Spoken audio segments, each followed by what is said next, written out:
ஆனால் எல்லாமே ஒரு அளவுக்கு தானன்ற மாதிரி தான் ஆயிடுச்சு. இன்றைக்கி பார்த்தீங்கன்னா மினிலாக் டே 106. சரி இன்றைக்கி வழக்க போல் கிளம்பி காலேஜ் போயாச்சு. இன்றைக்கி வந்து நம்ம காலேஜில் எக்ஸாம் இருக்குது, அதனால் கொஞ்சம் சீக்கிரமாக கிளம்பி போயிட்டோம். சரி ஃபைனலாக எக்ஸாம்லாம் முடிச்சுட்டு வந்தால் நம்ம அரியண்ணா மட்டும் வெளியே காணோம். என்ன கேட்டாடி அவன் இன்னும் எழுதிட்டு இருக்கானா அப்படின்னு நானுங்க. சரி படிக்கிற பையன் எழுதுவான் போலன்னு சொல்லிட்டு கேட்டால் வெளியே வந்து ஒரே வார்த்தை தான் சொல்கிறான், எல்லாமே கதடா, இது எல்லாருமே சொல்கிறது தான், யாரெல்லாம் இது சொல்லி கமெண்ட்டில் சொல்லுங்கள். இவனுங்க வேறு உள்ளே இருக்கிறவங்க ஜன்னல்லாம் வந்து கூப்பிட்டு இருக்கானுங்க. சரி அப்புறமா என்னடா இன்றைக்கி என்னடா பிளான்னு கேட்டால், இருடா இன்றைக்கி ஒரு செம்மையான ஸ்பாட்டுக்கு போகிறோம்னு சொல்லிட்டு வெளியே கிளம்பிட்டோம். சரி எங்கே போகிறதுனே தெரியாமல் கிளம்பிட்டோம். ஆனால் இந்த டைமில் வேறு வெளியே வேறு கேட்டில் விட மாட்டாங்க.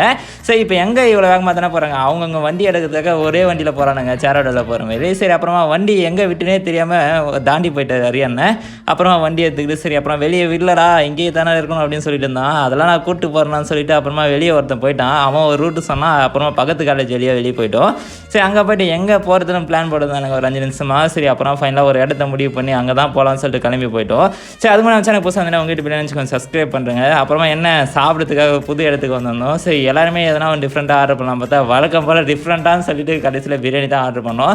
ஸோ இங்கே வந்து கொஞ்சம் பிரியாணி தான் நல்லாயிருக்குன்னு சொன்னாங்க இந்த ஹோட்டலில். சரி அப்புறம் பிரியாணி, அப்புறமா கொஞ்சம் ரைஸு, அப்புறமா அந்த பரோட்டாலாம் ஆர்டர் பண்ணோம்.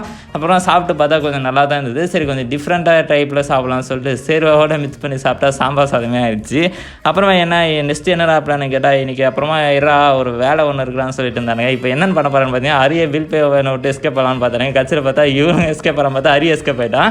என் ஃப்ரெண்டு வேறு இங்கே தானே இருக்குது எங்கள் வீடு, வாடா ஒரு 8 போய் பார்த்துட்டு வந்துடலாம் சொன்னானுங்க. சரி அப்புறமா என் ஃப்ரெண்டு வீட்டுக்கு போகலான்னு சொல்லிட்டு போயிட்டோம். அங்கே போயிட்டு என்னால் இவ்வளோ மரம் இருக்குது, கொஞ்சம் வா உள்ளே போய் பார்க்கலாம்னு சொல்லிட்டு என் ஃப்ரெண்டு வேறு கூப்பிட்டுருந்தான். சரி போய் பார்க்கலாம்னு சொல்லிட்டு அங்கே போய் பார்த்தா ஏகப்பட்ட மரம் வச்சுருக்கான். சரி அப்புறம் என் ஃப்ரெண்டு இது என்னடா இந்த மரம் இப்படி இருக்குது, அந்த மரம் எப்படின்னு சொல்லிட்டு அதில் ஹிஸ்ட்ரிலாம் கேட்டிருந்தான். ஆமாடா இது அப்படிடா, இது எப்படிதான் சொல்லிட்டான். தென்னை மரம் நல்லா இருக்கே, ஏறி அறக்கட்டமானு கேட்டிருந்தான். யாரும் வந்து ஏறான்னு சொல்லிட்டு இருந்தான் என் ஃப்ரெண்டு. அப்புறம் இந்த மரம் நான் சின்ன வயசுலேருந்து வளர்த்தது, இந்த பூலாம் செம்மையாக இருக்கும் அப்படின்னு இது சொல்லிட்டு இருந்தான். கார்டனே ஒரு வேறு லெவலாக இருக்குது. சரி அப்படியே எல்லா செடியும் கொஞ்சம் நேரம் பார்த்துருந்தோம். சரி டைம் வேறு ஆகுது பஸ்ஸுக்குன்னு சொல்லிட்டு இருந்தால் அநேதி தான் உட்காந்து பேசிகிட்டு இருக்கானுங்க. சரி அப்புறமா என் ஃப்ரெண்டுக்கு ஒரு பாய் சொல்லிவிட்டு அப்புறமா கிளம்பி பஸ் ஸ்டாண்ட் போகலான்னு சொல்லிட்டு போயிட்டோம். சரி இன்றைக்கி நாள் வந்து அப்படியே போயிடுச்சு. சரி எல்லாருக்கும் ஒரு பாய் ஃப்ரெண்ட்ஸ், நாளைக்கு பார்க்கலாம்.